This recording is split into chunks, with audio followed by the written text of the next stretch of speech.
ఏంటి పని పాట లేదా పద్దాకు పన్నీర్ పన్నీర్ అంటావు అని మూలిగేసుకోకుండా ఓసారి ఇలా పన్నీర్ రోల్ చేసి పెట్టండి. స్కూల్ నుంచి రాగానే పిల్లలు ఫిదా అయిపోవాల్సిందంతే. ముందుగా మీరు చపాతీ పిండి ఎలా మిక్స్ చేసుకుంటారో అలా మిక్స్ చేసేసుకుని 5 నిమిషాల పాటు పక్కన ఉంచేసుకోండి. పన్నీర్ని చిన్న చిన్న క్యూబ్స్గా కట్ చేసుకొని అన్నీ సరిపడగా వేసేసుకోండి. కారం, పసుపు, ధనియాల పొడి, సాల్టు, మిరియాల పొడి, పెరుగు, నిమ్మరసం, కొంచెం ఆయిల్ వేసి బాగా మిక్స్ చేసేసుకోండి.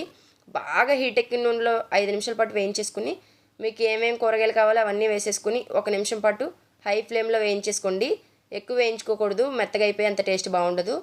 ముందుగా కలిపి పెట్టుకున్న చపాతీ ముద్దల్ని చిన్న చిన్నగా మీకు ఏ సైజు కావాలో ఆ సైజులో చేసేసుకుని ఆ సైజు రోటీల్ని మీకు చిన్న కావాలంటే చిన్నగా, పెద్ద కావాలంటే పెద్దగా చేసేసుకొని తవా పెట్టి ఆయిల్ని బ్రష్ చేసి రోటీని అటు ఇటు హై ఫ్లేమ్లో కాల్చేసుకొని కొంచెం టొమాటో కెచప్, మయోనీసు, ముందుగా ఉడికించి పెట్టుకున్న స్టఫ్ని అందులో స్టఫ్ చేసేసి ఎంజాయ్ చేసేయండి.